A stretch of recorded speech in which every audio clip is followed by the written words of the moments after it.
What if the instrument sitting behind every rock band, every jazz trio, every pop song you've ever danced to wasn't actually invented as one instrument at all? Right now somewhere, a drummer is sitting down behind a kick drum under one foot, hi-hat under the other, snare between the knees, cymbals within arm's reach, and playing all of it at once without thinking twice about how strange that actually is. One person, 4 or 5 separate instruments, played simultaneously by design. Here's the part that sounds almost unbelievable. For most of recorded music history, that setup didn't exist. Drums were always played separately, by separate people, often in separate parts of a performance entirely. The idea of one musician controlling an entire percussion section by themselves wasn't an artistic breakthrough. It was, at first, basically a cost-cutting measure. So the question is, how did drumming go from an entire section of musicians to one person, one kit, and why did it take so surprisingly long to get there? Let's go back to the beginning, not a recording studio, a marching band. Long before anything resembling a modern drum kit existed, percussion in Western music was handled the way it had been for centuries. Multiple drummers, each playing one instrument, standing or marching together as a unit. Military and marching bands typically had a bass drummer, a snare drummer, and separate players for cymbals, each person dedicated to one job, one sound, moving in formation. This wasn't inefficient by their standards, it was simply how percussion worked. You needed volume and rhythm across a battlefield or a parade route, and that meant multiple bodies, multiple instruments spread out. Here's what makes this important context. Nobody in this era was thinking about combining these roles into a single performer. Why would they? The whole point was coordinated group sound, not solo virtuosity. But here's the shift. As American musical theater, minstrel shows, and early vaudeville acts grew through the late 1800s, small theater orchestras and touring bands ran into a very unglamorous problem: money. Hiring an entire percussion section, a bass drummer, a snare drummer, someone on cymbals, was expensive. Small touring productions and pit orchestras often couldn't afford to pay multiple percussionists for what was frequently a small supporting role in the overall performance.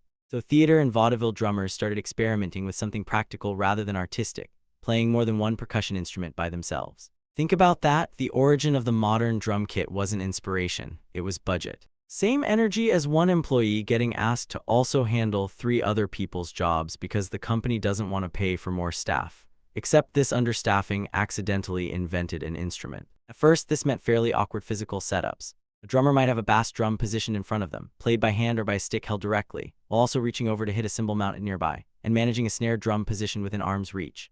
It worked technically, but it was clunky, limited, and physically demanding, because there was still no mechanical way to control multiple drums efficiently with just 2 hands and 2 feet. Here's where the real turning point happens, and it's smaller and stranger than you'd expect.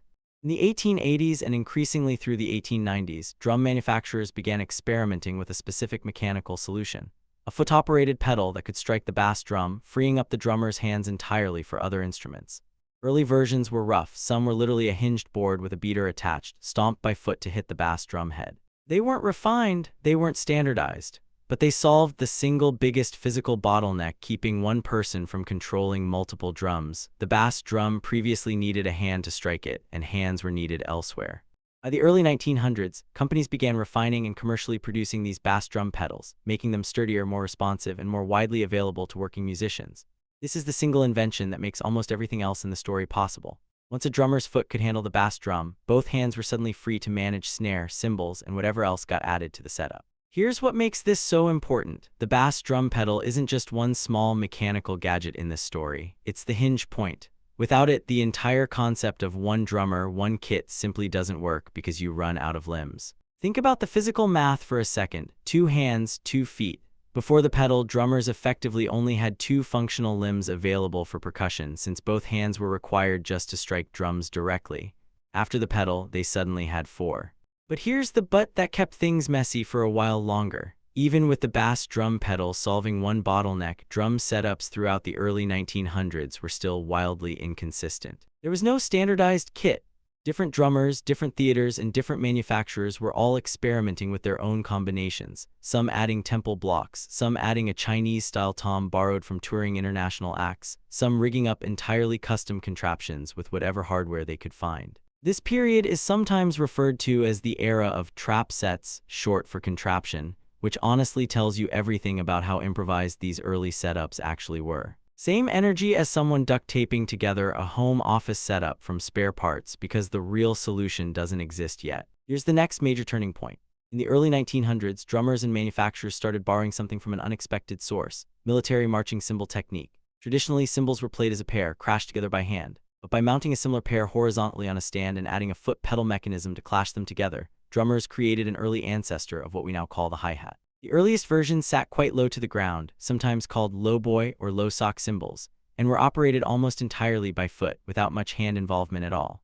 It wasn't until later refinements raised the stand to a height where drummers could also strike the cymbals directly with a stick that the hi-hat became the flexible, central rhythm tool it is in modern kits. Here's the pivot that escalates this whole story. Because once the bass drum pedal freed the feet and the raised hi-hat gave drummers a rhythmic anchor point they could control with both hand and foot, drumming stopped being a matter of simply hitting things in sequence. It became something closer to what we recognize today, layered, independent limb coordination, with each hand and foot doing something slightly different at the same time. This is where drumming shifts from playing a beat to something resembling a genuine instrumental skill in its own right. One person, four limbs, four separate rhythmic ideas happening simultaneously. By the 1920s and into the 1930s, jazz was exploding in popularity, and jazz drummers became the primary group refining and standardizing what we now recognize as a proper drum kit.